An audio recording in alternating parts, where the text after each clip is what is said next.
So good afternoon. My name is Nick Wytinck, and I'm a graduate student in the Belmonte Lab in the Department of Biological Sciences. My research leverages cutting-edge molecular technologies to protect some of Canada's most important crops. However, first let's talk about agriculture and food production on a global scale. So food insecurity is becoming an increasing global crisis. The UN estimates that by 2050, the world's population will exceed 9 billion people, which is a 35% increase from our population today. Food production will need to increase by 70% and produce an additional 200 trillion calories. Unfortunately, we need to be able to do this on an ever-shrinking amount of arable land, and we also have to consider the fact that pests and pathogens devastate crops, causing global losses of around 30%. So if we want any hope of being able to produce this much food, we need to do a better job of controlling these pests and pathogens. So let's zoom in a little bit and look at agriculture in Canada, and specifically Canada's most important crop, canola.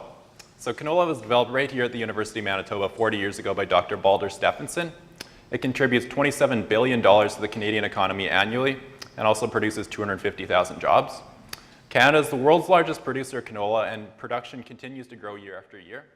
It's used as a hard, healthy oil and a protein-rich seed meal, but unfortunately it's highly susceptible to attack from aggressive fungal pathogens such as Sclerotinia, and these cause major yield losses.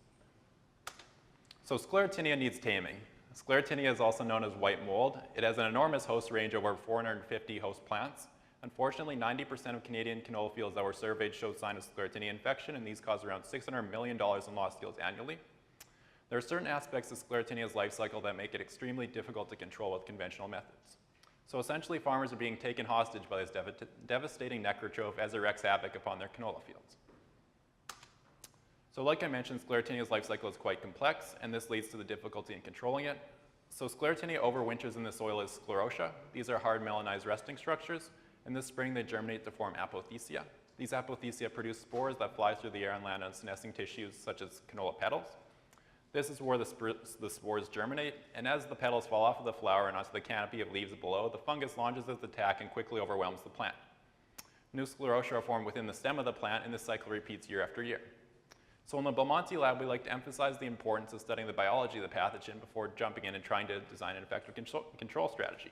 So with Sclerotinia, a couple of things that we needed to keep in mind were the fact that these sclerotia can lay dormant in the soil for well over a decade, and as well that Sclerotinia's main mode of attack relies on the use of a senescing tissue nutrient source.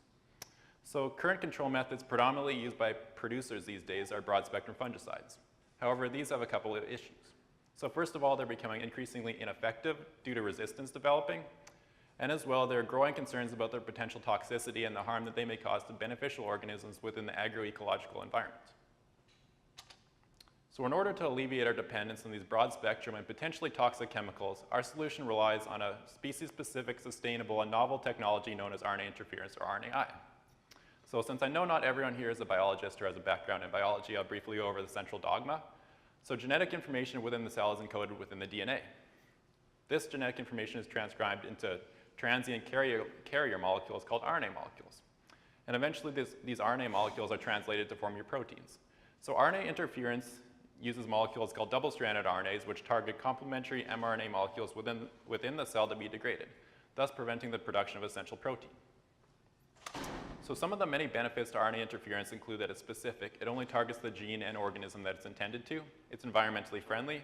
It targets only a single organism. It doesn't harm beneficial organisms such as pollinators. It's adaptable. You can easily change gene targets if resistance begins to develop. And it's flexible. You can apply it either as a foliar spray or through transgenics. So one of the first things that we needed to do, and I spent the bulk majority of my undergraduate and the beginning of my master's degree working on, was identifying Sclerotinia target genes that when knocked down would limit its pathogenicity. So we performed RNA sequencing on Sclerotinia grown both on susceptible and partially resistant cultivars of canola, as well as in-plate grown Sclerotinia. And through bioinformatic analyses, we were able to identify differentially expressed genes between the treatments. From this, we synthesized dsRNA molecules, around 70 of them, to target our differentially expressed genes in Sclerotinia, and then assessed each one through an implant of foliar leaf infection assay. So what we did for this is we spread a dose of double-stranded RNA molecule onto the host leaf, thus simulating a foliar spray application that you would see in the field, before infecting each leaf with a canola petal that had been previously inoculated with Sclerotinia spores. We allowed the infection to progress, and from this we were able to identify target dsRNA molecules that were most effective at conferring plant protection. So we recently had a paper published in Scientific Reports on this research, and if anyone is interested, you can find it here. However, today I'm going to be talking about some of my current research and answering two research questions for you. So first of all, in order to further our understanding of this RNA interference technology, how is dsRNA taken up in these fungal cells? And secondly, can we develop transgenic canola plants to constitutively express double-strand RNA molecules to confer durable protection to our plants? So one of the first things that we needed to discover was whether sclerotinia cells were even capable of taking up double-strand RNA, because obviously if they weren't, then RNA interference wouldn't be a viable option of control. So what we did here is we took sclerotinia spores and incubated them with a fluorescently labeled double-strand RNA solution. We allowed this to progress for 14 hours before imaging with confocal microscopy. As we can see in the far right image here, the fluorescent signal is internalized within the spores, thus indicating that the double-strand RNA molecule has been getting into the cells and that an uptake mechanism is occurring. So we know that double-strand RNA is getting into the cells, but we have no idea on the mechanism by which this is occurring. So by understanding this mechanism, we will be able to design better double-strand RNA targets, as well as maximize the effectiveness of this technology through the use of chemical additives. So uptake targets were designed based on homology to research done, dsRNA uptake research done on insects, and then assessed via an RNAi of RNAi approach. So if we look at the figure below, if we look at the top part of the figure, first of all, if we have a fungal cell culture and we treat it with a double-strand RNA molecule targeting a select reference gene, this double-strand RNA molecule will be able to enter the cell and induce a gene knockdown event. So we can measure this gene knockdown event through an assay known as quantitative real-time PCR, which essentially looks at the transcript abundance of our specified reference gene within the sclerotinia cells. So now we can also perform an RNAi of RNA experiment on these cell culture lines. So what we do for this is we take our fungal cells and we treat them either with an uptake-specific double-strand RNA molecule or a chemical inhibitor targeting our same uptake process.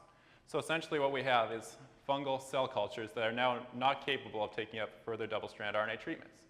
So therefore, if we treat these same cultures with a reference double-strand RNA, these molecules will not be able to penetrate the cell and cause a gene knockdown event.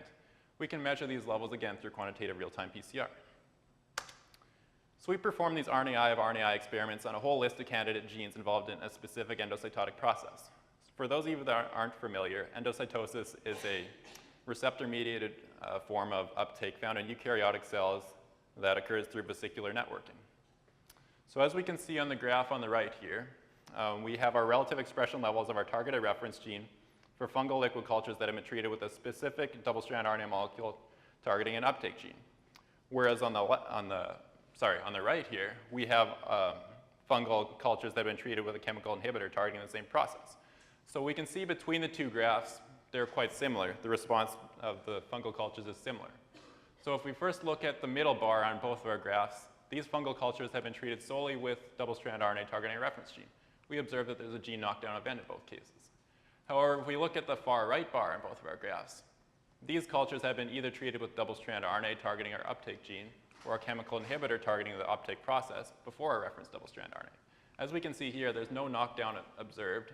The gene expression level is quite similar to normal levels, and thus we can conclude that the reference double-strand RNA was not able to penetrate the cells. So from these experiments, we were able to conclude that double-strand RNA uptake in fungi occurs through a specific endocytotic process that we targeted. So moving on to the second aspect of my research, applying this RNA interference technology in planta through transgenics. So transforming canola is a very time-consuming and intensive process. What we needed to do is we first cloned a transgene insert carrying a double-stranded RNA encoding sequence and transformed it into Agrobacterium tumefaciens. So Agrobacterium is a naturally occurring bacterium that causes a disease known as crown gall disease. So what it does in nature is that it's able to transfer genes from its own genome into the plant that it's infecting to induce the formation of these cancerous-looking calli.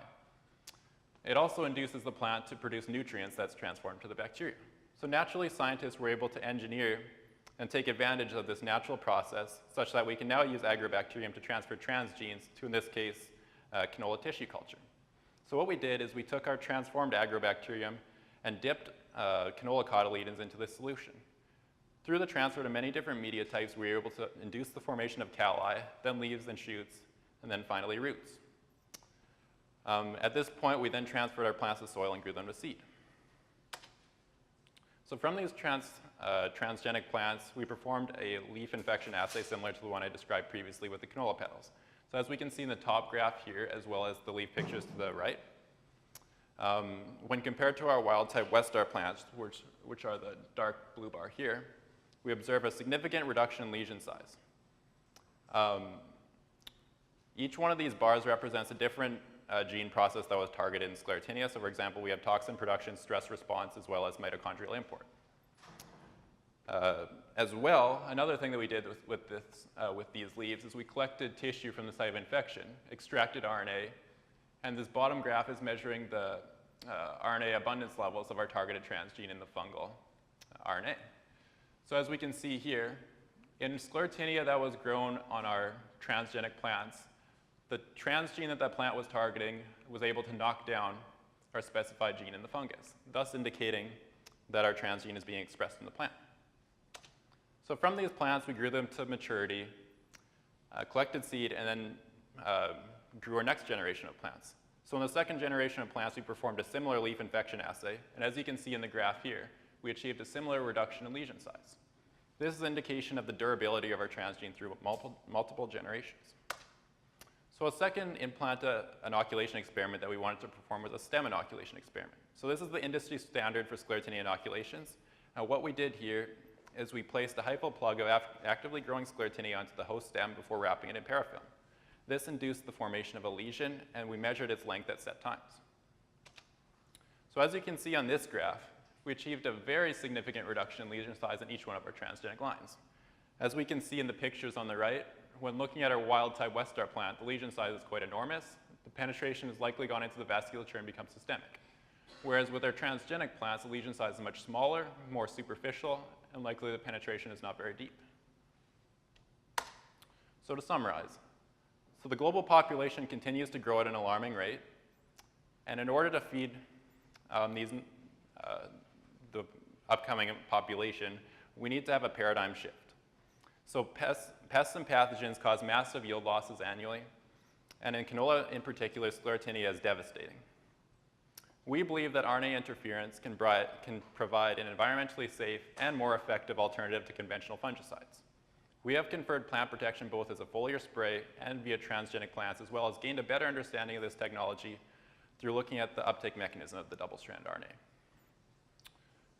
We hope that through this RNA interference technology that we can help combat this growing food insecurity crisis. And with that, I'd like to say thank you for your time, and I would also like to thank everyone that's helped me along the way.